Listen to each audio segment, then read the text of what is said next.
Thank you guys so much for coming. We know how busy GDC is. We really appreciate you taking the time to come chat with us. My name is Tom Giardino. I work on the Steam business team at Valve. And I'm here with a few folks way up in the front row who also work on the Steam team at Valve. The four of us are going to give you a little bit of an update on some things that we're working on. And I wanted to lay out a little bit of context first. Our goals for this talk are pretty simple.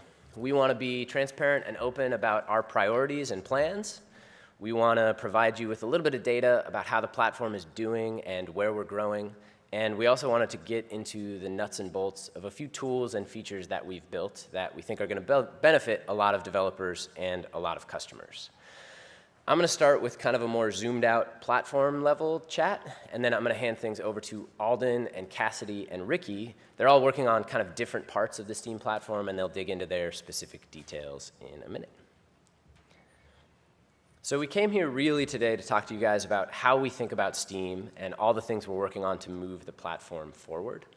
We're motivated by a pretty simple set of principles, and those principles have stayed more or less the same for a decade and a half now. I thought it would be helpful to lay those out up front so that A, when everybody else is talking, you can kind of frame back to those overarching principles and think about how they connect to our long-term vision for the platform, and B, you can probably judge a lot of our work and decisions against those principles in the future as well.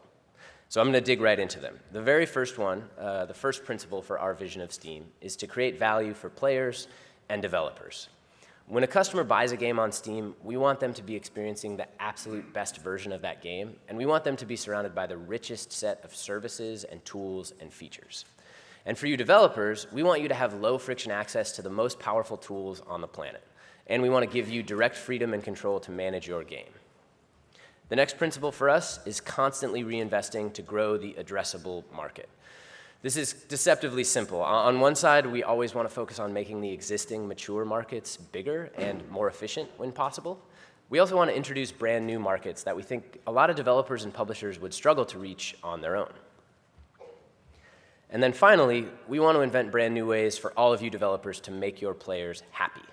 Sometimes that means streamlining services that already exist on Steam or elsewhere. A lot of times it means inventing brand new ones from scratch and investing to make the platform more valuable. And that's really it. We want to create value for you developers and your players. We want to make the addressable market bigger for your next release. And we want to invent better ways for you to make your customers happy on Steam. Those are all long-term principles. They've always kind of targeted at long-term growth, so we're not chasing anything super short-term. We don't have to think about the next month or the next quarter. We're thinking over the next 5 years, how do we keep reinvesting to make Steam even more valuable to you than it is now? And it's useful to frame that long-term growth looking back. This graph is the concurrent players on Steam over the last decade. We've shared data like this before, and so some of you might have seen it. In our last decade, concurrent user numbers have grown by leaps and bounds.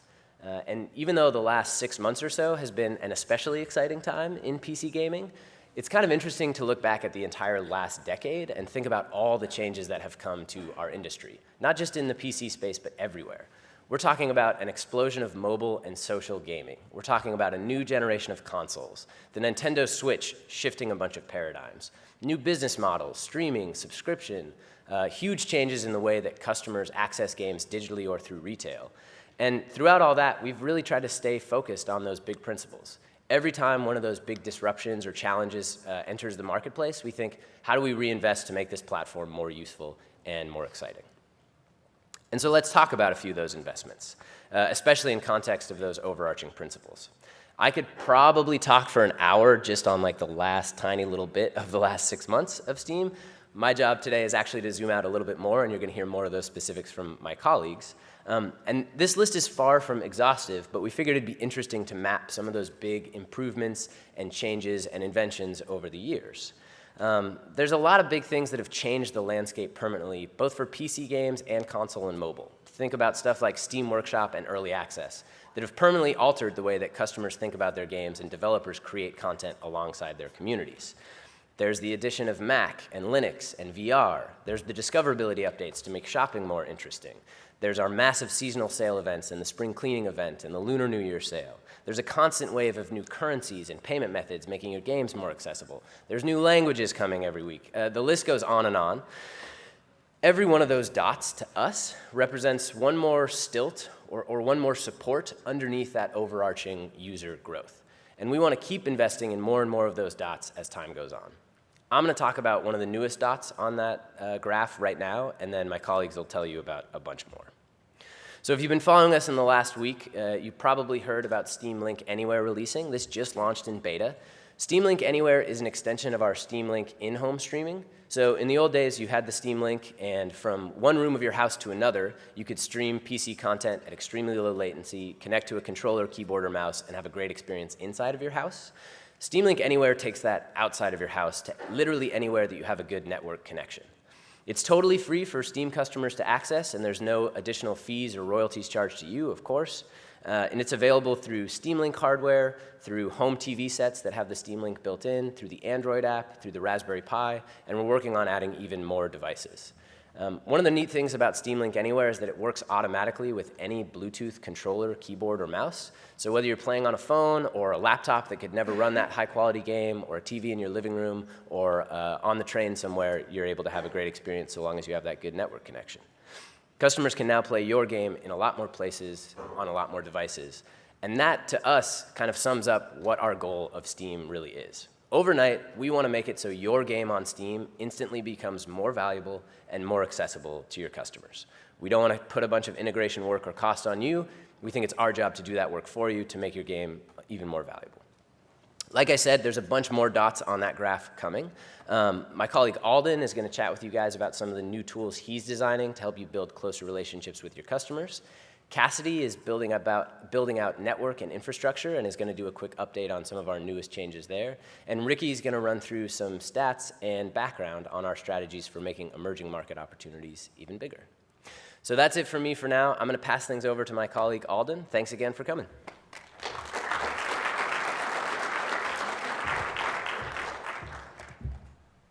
Great. Thank you, Tom. So my name is Alden. I've been working at Valve for 13 years on the design side. So I work on a lot of the design of the Steam features. What I'm going to talk to you about today is really a couple of exciting new things that we're unveiling for the first time today, as well as looking back at some things that we've rolled out over the last few months and that we're going to continue iterating on. All of these things have one connective thing in mind, which is helping you as a developer connect with your customers, either communication channels or various tools for helping you run your business, communicate with players, make players happier. It's really interesting to look at Tom's slide over the last 10 years and how much Steam has changed and how many things we've added and how much things have grown. In the same period of time, the way that games are being made and the way that games are being played has also changed quite a bit. So what I'm going to talk about today are some features that we've designed with that in mind, the way that games are being built and the way that games are being played today. So the first thing that I'm going to talk about, the first new feature that we're going to unveil and talk about today in more detail is a new Steam events system. And it's really more than events. It's about you as a developer being able to communicate to customers when there's interesting things happening in your game. So a lot of games now have ongoing updates, live streams, tournaments, community events, bonus weekends, what have you. We want to give you a channel for you to be able to communicate these interesting moments to players through the channels that they are interested in hearing about them. And it's not just big multiplayer live service games, but also smaller single-player games, making excuses and reasons to put your game in front of customers again, help them understand why they should care and get excited about playing your game now. So what I'm going to start by showing off is a new event detail page. So of course, there's the nuts and bolts of what is your event, your description, your images, your screenshots, your videos, whatnot. But the other important parts of this is a clear, consistent call to action. Where do players take the action to enjoy and participate in your event? So whether it's buying the game if they don't already own it, or play the game if they do own it, or if it's a free game, or jump into the live stream if it's a live streaming event. The other thing with this is an updated and a whole new reminder and notification system, which I'll get into a little bit more details in a couple slides.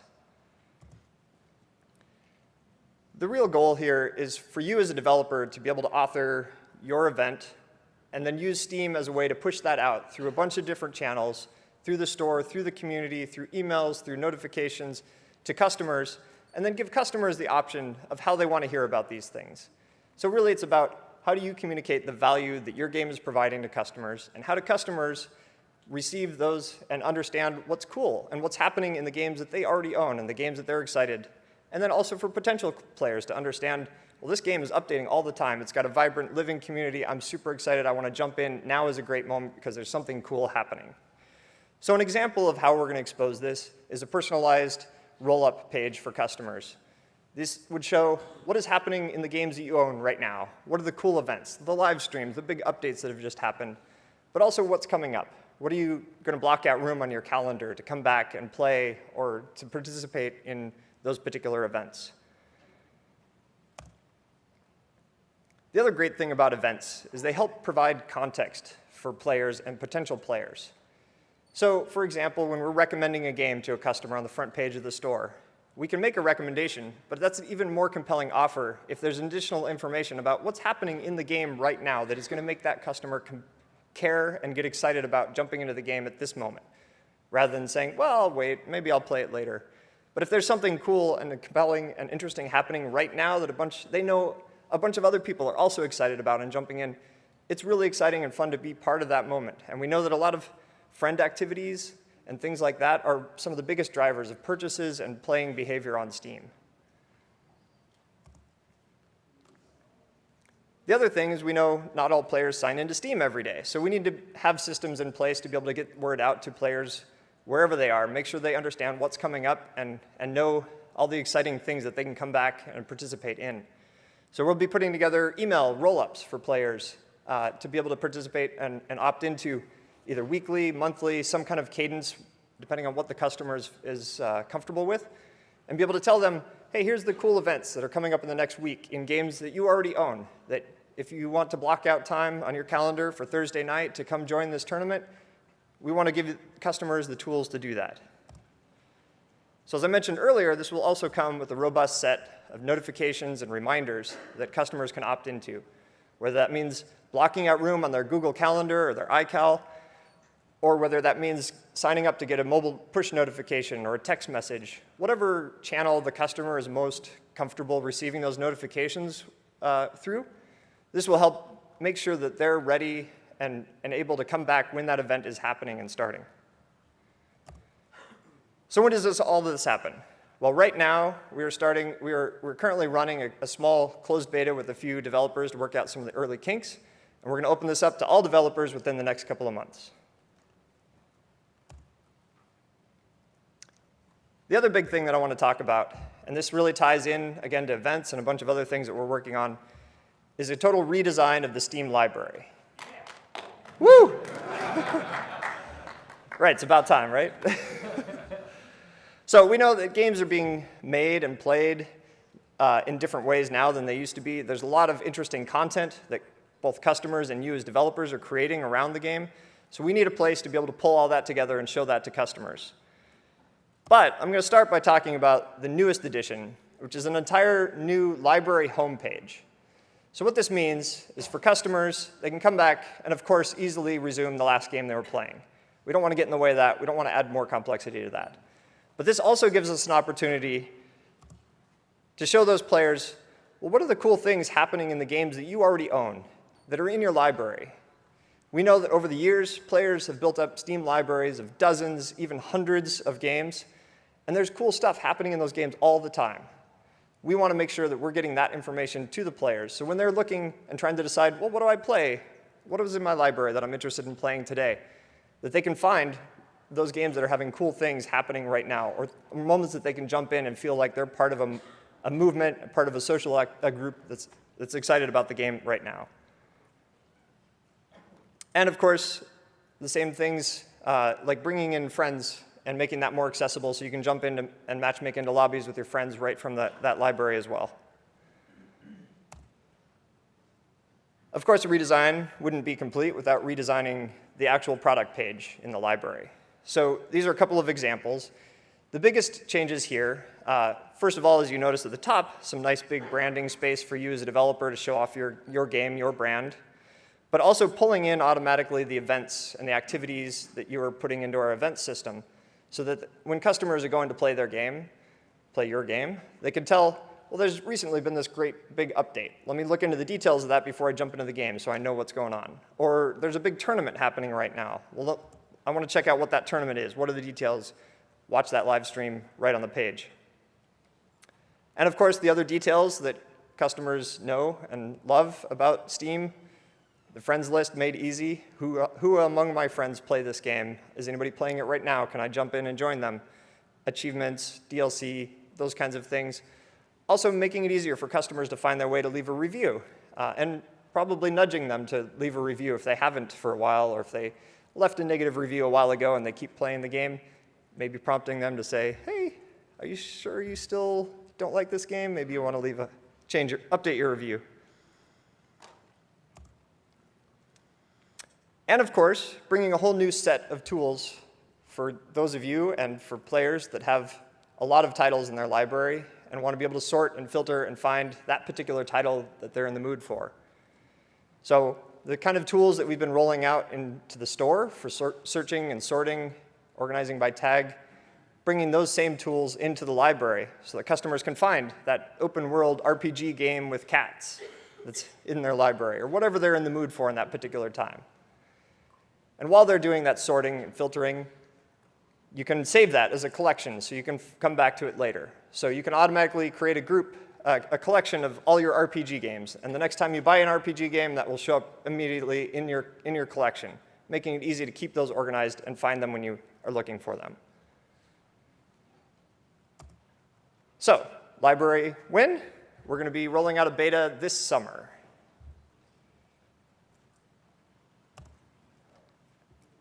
All right, so I've talked about 2 cool, exciting things that we are still working on and we'll be rolling out in the next couple of months.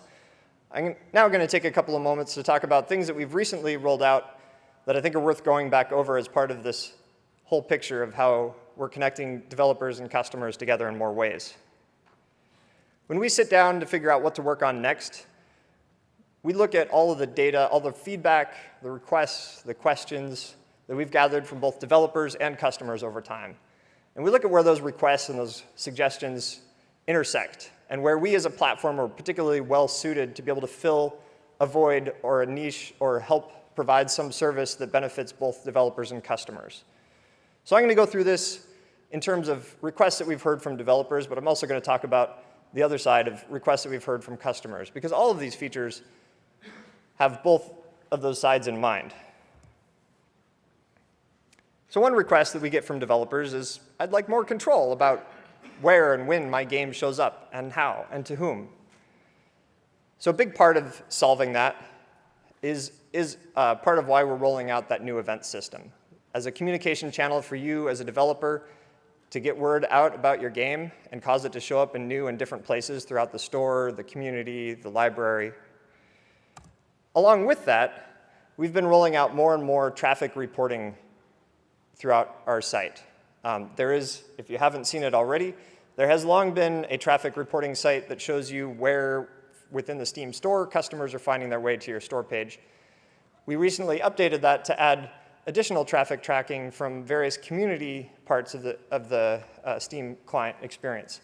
So you can now tell, well, how many potential customers are seeing my existing customers launching the game and playing the game? So you can kind of see how big that network sphere of influence is for your game. And over time, as we're adding new features like the new library and the new event system, we'll be plumbing all of that data through to here. So you can see which events are your customers most responding to, which ones are they engaging with, which ones are they signing up for notifications for, things like that, so that you can help make the best business decisions as to which events to keep running, which activities are the most interesting to your customer base. Another request that we've heard a bunch from developers is, when I release my next game, how do I make sure that my existing fans know about it? And on the flip side, customers have been requesting, well, how do I know when the next game from Klei is coming out? How do I know when the next game from my other favorite indie developer or publisher is coming out? So late last year, we rolled out developer and publisher homepages. So for you as a developer, this gives you a place to set up your brand, your store within Steam, list all of the products that you make, and make it easy for customers to be able to follow you And then when you release your next product, they automatically get an email letting them know. So as an example, the next time Klei releases a game, 49,419 people will automatically get an email that says, you follow Klei, and they just released a great new game, check it out.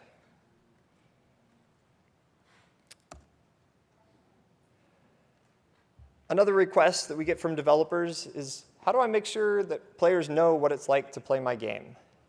And the flip side of that is customers saying, I'm really interested in this game. Screenshots are great, cinematic trailer's awesome, but how do I know what it's really like to play the game? So this is why we've been rolling out more and more features around live stream and broadcasting on your store page. So you, as a developer, can either live stream yourself or host somebody else's live stream directly on your store page. So when a prospective customer is coming to check out your game and see what it's like, that they can see right away exactly what it is actually like to play that game. We've heard a number of developers running with this kind of feature and using this on their store page and responding really positively, especially from moments where customers are in the chat asking questions, and the developers can flip to different parts of the game to show them exactly what it's like to try those different features out. So you can either live stream this yourself, or you can pick somebody in the community and elevate their live stream to show up on your home page. And so we're going to be building out more features and continuing to iterate on that process to make that easier and more robust over time. And lastly, an update that we shipped late last week. We've heard requests from developers that are concerned about the impact of off-topic review bombs in their game. It happens very rarely, but it is a concern, and we hear that, and we wanted to make sure that we are addressing that completely. So we rolled out an update late last week where we will automatically exclude off-topic review bombs from the review score on games. And what this means is not only an update to the UI that we present to customers, but also building out a more robust internal review process so we can evaluate what are the reviews on this game when we detect that there's a surge of review traffic happening on the game. We really want to make sure that the reviews reflect what customers are actually enjoying about the game itself, rather than other activities that are maybe not related. The other thing that we did along with this is, we have a system in place to be able to tell when there's a surge in traffic on the store page, and that will get our team to automatically look closer at it and reach out to the developer to offer assistance in moderating or whatever else we can help with at that moment. But it's still early days, and we're still working out the details of that. So we've also added a call for help button for developers that feel like they're being review bombed. So at any time you feel like you're being review bombed on your game on Steam, you can hit the button, and it'll get our attention, it'll get our moderators' attention, and we'll jump in and help out. Of course, developers can ask us for help anytime, for any reason. We have a contact form that Tom will bring up at the end of the talk. We're also welcome. Feel free to email us or contact us in any way.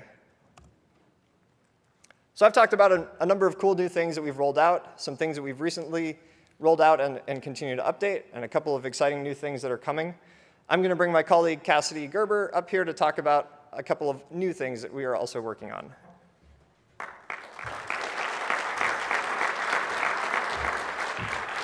Hey guys, I'm Cassidy. I'm on the Steam business team at Valve. And so I'm here to tell you about a new set of Steamworks APIs that launched last week that will give you access to Valve's extensive infrastructure for your game's network traffic. Valve in the past has relied on the open internet for quite a bit, distributing game updates, connecting players to our dedicated servers for our games like CSGO and Dota. And it turns out this is a pretty terrible thing to do if you're trying to avoid outages when big things happen in the world, like, I don't know, say like the release of a new episode of Game of Thrones. So Valve has been investing a lot over the last decade in player experience, in providing a consistent player experience. Our network is now connected to over 2,500 distinct networks around the globe. So that what that means is that whether your players are in Sao Paulo or Singapore, we're likely directly connected to their ISP. This is key in sort of ensuring a consistent delivery regardless of what's happening on the rest of the internet. And because we know this matters a ton to gamers, we have a while back published pages so that you can go check out on the average download speeds for your ISP. Just click on the region and you can see a list of the biggest ISPs and what their download rates are. One last thing around content delivery. In the last year, we delivered 13 exabytes of content. I don't often deal in exabytes, so in bytes, that's a 13 with 18 zeros after it. And the 13 exabytes is really made up of game installs and updates. In terms of updates alone, Steam developers pushed 11 billion game updates to their players. This is a number we thought was kind of cool because it indicates how seamless it is to get these get this content to customers, and it's something we're really proud of because we think it provides players and developers the best experience. Okay, so I think we can agree that content delivery is a solved problem. It's not super sexy. That's not what I'm here to talk to you about. So the thing that I'm really here to talk about is challenges around operating an online game and how Valve can help you and make your job easier if that's what you're trying to do. So here's some truisms about operating online games. You've built a fun game that people want to invest time and money in. Now you better make sure that you can deliver a sufficient quality of experience. Your connection needs to be maintained for the duration of your match. Nothing's worse than getting 30 minutes into a Dota match and then not being able to finish it because your network connection craps out. You also need to ensure that your players have sufficient ping time to your dedicated servers or to each other if it's a peer-to-peer game. And that can vary from, depending on the type of game you have. For Dota, we start seeing the quality of the player experience degrade after a connection worse than 60 milliseconds. For CSGO, it's got it's a more demanding game, so you need to have it less than 30 milliseconds or less. So the next sort of truism about a competitive online game, or just online games in general, is you've got to make sure you're offering your players quality of matchmaking. And this can actually be a competing goal with the quality of experience goal. So if you solve for that, by deploying a bunch of servers really close to all your customers, it can end up fragmenting your player base. And I think the best way to illustrate this is to think about a pool of 1,000 players. Would you rather have 10 disparate pool of 100 players or one big pool of 1,000 players? The players in the pool of 1,000 players are going to have more options for connecting with other players, matchmaking with other players. I think we can agree that's better. So the TLDR here is you want to cover the globe with the smallest number of game server clusters without degradation of quality. Okay, we're almost done talking about the challenges here. The last one, if you succeeded at the first two and you've got a fun game that people are, have a sufficient quality of quality connection to, and they've got enough people to matchmake with, now you're probably going to be a target for denial of service. We found this out the hard way, and you need to protect your players and game servers against these attacks. So now we get to the solution. Valve Network. It's built for online gaming.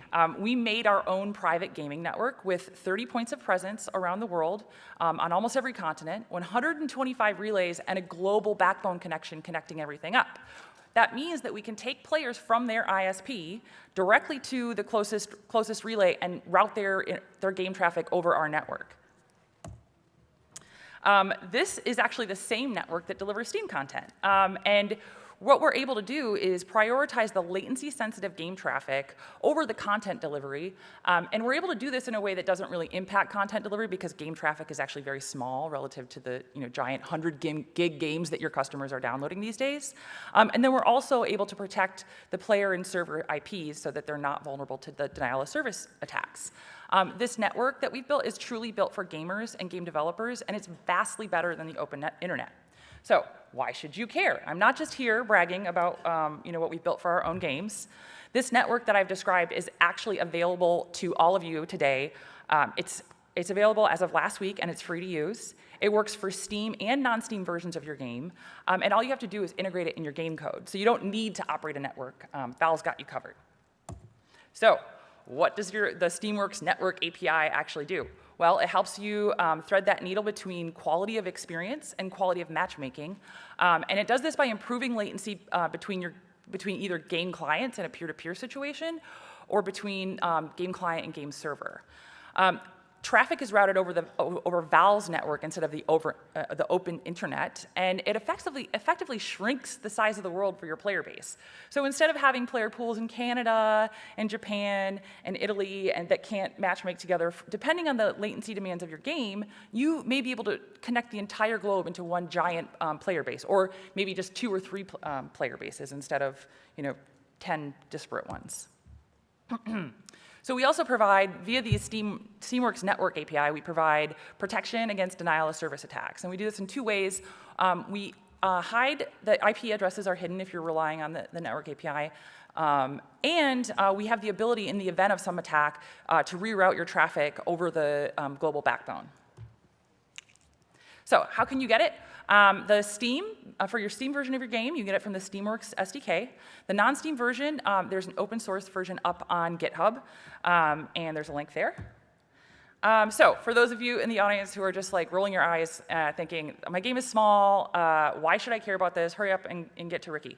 Well, it's hard to predict what happens with your game after launch, as you know, Valve has learned this the hard way.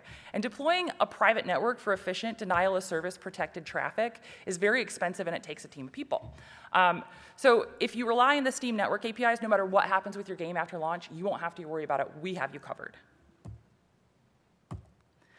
But I'm not a multiplayer game, so why do I care? Well, you might not now for your game traffic, but keep it in mind for the future, because even with a game like Don't Starve, when they launched in early access, they had no intention of having any kind of multiplayer experience. Fast forward to today, they've got Don't Starve together. This game is actually relying on the Steam Network API so that players can come together and lobby up and play and experience Don't Starve as a collaborative team.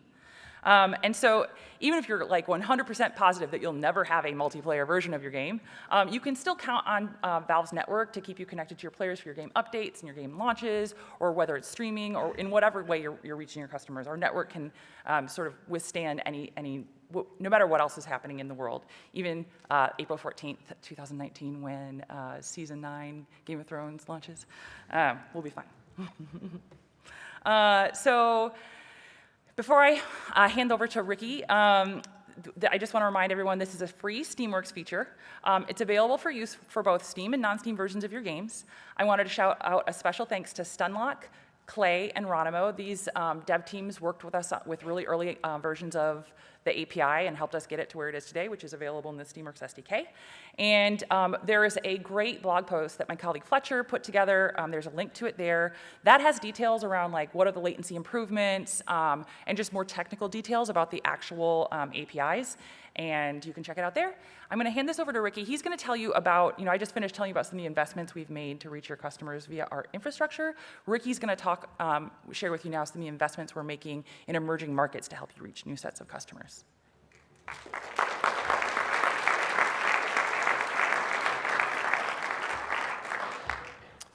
Hi, everyone. I'm Ricky Uwe. One of the most valuable features of Steam that we offer that no one ever really talks about is our sophisticated worldwide business infrastructure. If you remember that graph that Tom showed you a little bit earlier about the growth in concurrent users, I'm going to talk about another thing that we're constantly working on to help continue that growth, and that's by expanding the addressable market and expanding the audience for your games through emerging markets. We're constantly traveling around the world, learning what challenges developers are facing, and learning about what customers and developers want in these regions. When we think about emerging markets, we really think about two different things. One is an emerging market in the traditional sense. You might think of regions of the world such as India or South America, where there's growing economies. Another way we think about it is it might be an established market, such as Japan, where it's totally established, but for Steam, despite its growth, we still think there's a whole lot more room to grow in the future. So we spend a lot of time thinking about these markets. Again, we think there's a lot of people here that want access to your games. It might be having difficulties doing so for one reason or another. And since you're focused on truly making awesome games, we view it as our job to really go out and make sure that it's easy for all gamers, no matter where they live, to get access to your games. Now, there's a lot of challenges as we enter emerging markets. I've listed a few of those here. But take, for example, in lots of these regions, cash is one of the most popular payment methods. And that can be very difficult to support for a digital marketplace. Also, there's things like supporting customers in their local time zone and in their native language. These kinds of challenges are really difficult to overcome alone, so we work together with you to help accomplish progress in these regions. So why should you care? Well, an investment now in emerging markets can often lead to success later on in the future. Take, for example, PC gaming in Russia just 10 years ago. Steam was available there. Customers had access to the games on the store. We had servers in and around Russia, but progress was still very slow. It just wasn't growing. So we tried a bunch of things out, and we kind of found out that these 8 things, in addition to having great games, really help grow the market.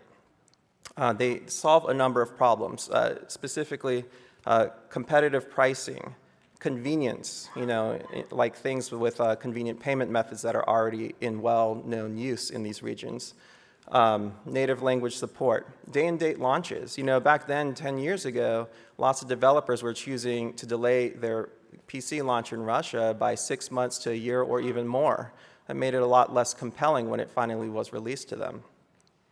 Also having support for local developers, and customers want to have the same exact experience as anyone else in the world, regardless of where they are. Fast network, feature parity, and they want to have a community. Fostering that community is really important so that players can find one another and share their experiences. So we spent a lot of time trying to solve these problems, and we saw growth. Each time that we invested in these things, there was a material reaction from the community. It was late 2007 when we first localized Steam to Russian language, and it was in 2011 that we added support for Russian ruble as a currency, as well as some of the payment methods that are popular there. And you can see with each different investment we made over the years, and we continue to do this for all emerging markets, we see this kind of growth. Now, the experiences that we've had and the lessons that we've learned in each market, because each market has its own unique challenges to overcome, it shatters our own perceptions. At the outset, we thought, hey, if we've got these 5 payment methods covered, then we've got pretty good global coverage, generally speaking, because these are very popular in, for example, North America and Western Europe, and they're very common and they're convenient. But as we did some further observation actually revealed a different story. Take, for example, Japan. Customers at home would check out from a digital store and choose to pay at a retail location of their choice. They'd then have to print out a digital code and take it with them to that retail location just to pay. And then they'd return home. What surprised us is that given the other options that would not require them to have to leave home, this is actually the preferred payment method for many customers there. And so rather than ask them to change their behavior or, hey, you guys should shift over to this other payment method, we decided to meet them where they are. And although it took a few years, we are now supporting this payment method across retail locations all throughout Japan. But it's not just an opportunity to meet them where they are. What we do is we think, how can we make their lives easier? And one way to do that, as we learned here, was it wasn't so much the desire to leave their house to make payment that was what they were trying to get after. It was that they wanted to use cash. And to use cash, they had to go to a retail location. So one thing to make that easier is we rolled out Steam retail cards. So now customers in Japan can go to any of hundreds of different locations in the nation to purchase these cards, and they can get a couple of them at a time, and then they can leave them at home and then redeem them as they find something on Steam and not have to leave their home again each time. These are actually really effective at attracting new customers. It's oftentimes the first touch point with Steam, especially in emerging markets. So much so that we now support these in over 50 countries worldwide. Now, the average cost for these is 10 to 15% of the face value of the card. So that might seem like a really high amount, but for us, we think it's really important to support these, and we think it's worth it because customers demand this. They've shown that they want it, and it's growing the audience for your games. We're making it easier for them to connect to you. Best part of it all is we cover this 100%. We never pass on these costs to you or to customers. If we look at a key emerging market like Asia, we can actually see this is total transaction volume on Steam for just last year. And you can see just barely over 10% of the total transactions were actually done through the 5 payment methods that I mentioned earlier, the credit cards, PayPal, and PaySafe. The rest of it is all the other payment methods we offer, right? We offer over 100 payment methods now, and yeah, they're doing that. Those are largely cash-based, by the way, those other 95. But the challenges in these markets are not just limited to things like currency support and payment method support and that stuff. There's also cultural and technical challenges that have to be overcome as well. And take, for example, PC cafes. There's places in the world, such as Korea, where it's very common and it's very much a cultural thing to get together at a PC Bon and play together with your friends. Also in regions of the world where the bandwidth support might be not as well built out in terms of infrastructure in the region, commercial locations might get better speeds than what you would get at home. So rather than ask customers to, hey, you should still just play at home, the infrastructure will get better, we rolled out a PC Cafe program because we saw that's how they want to play. So there's no additional integration needed. In fact, you can easily opt in to any of your games into the PC Cafe program in just 2 clicks. You just click Create a Commercial Package off your app landing page, and then you choose how you want cafes to have to pay for this on a per-seat basis. And just like that, your game is now available in thousands of cafes around the world. We also acknowledge that a few years ago, we had a lot of room for improvement with customer support. So we've been working really hard on this, and we think we've come a long way. Today, we're now operating 5 different customer support centers around the world in over 21 languages and with over 1,000 support agents. Today, most issues that are reported to us by customers are now resolved in a matter of hours. In fact, to help keep us honest and so that both you and customers can see how good of a job we're doing, we make this data available publicly on the Steam Stats site, where you can see how many tickets are coming in, what kind of tickets they are, and how many we're resolving on a daily basis. All this to say, we just want to have happy customers wherever they are.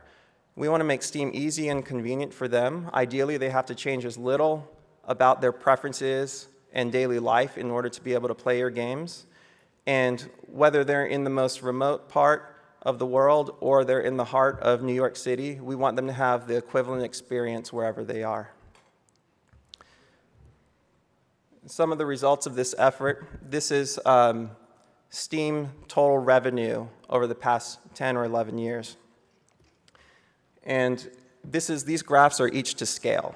So you can see within each graph that there's a bunch of different colors. Those colors represent the regional distribution and contribution to total Steam revenue for that year. You can take, for example, Asia, which is the orange band there. That's grown now to the point where it's over 1/4 of total Steam revenue. But perhaps even more interesting than this is if you recall that early investment I mentioned that we made in Russia years ago, well, today, there's now more purchasers in Russia alone on Steam than there were total worldwide, globally, on Steam in 2010. I hope this talk has helped explain why Valve really values and continues to invest in emerging markets, and we hope you do too. Thank you. I'm going to hand this back to Tom for some closing thoughts.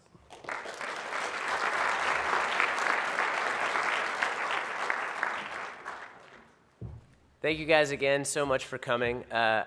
One stat that I think I heard Alden say that kind of blew my mind is if we make this pie graph go one more year into the past to 2007, it's so small relative to all the other graphs that you wouldn't be able to see it, or it's only 1 pixel. So we're really proud of what Steam has been able to accomplish over the last decade plus, and we want to see where we're going to go in the next decade with all of you and your games. Thank you so much for coming. I'm really hoping that update was helpful as you kind of think about your current game on Steam or anything you're going to launch in the future. We care really deeply about this platform. We love it, and we want everything that we work on day in and day out to be a force multiplier on the work that you're doing, so that the more you invest in your game on Steam, the more it rewards you. If you have questions or feedback, all of us speakers and a handful of other Valve employees who are here are going to be hanging out in the hallway back there after the talk. We would love to chat with you, put a face to a name, hear your questions and feedback and concerns, and get to know you a little bit better. There's a couple last notes as we leave. On one hand, if you're sitting in the audience and you're kind of also interested in these problems, or you think you'd be able to help us solve them, come work for us. valvesoftware.com/jobs is our job listing website. There's a huge variety of positions, and we're always hiring. So please take a look if you think you can help us solve some of these interesting problems.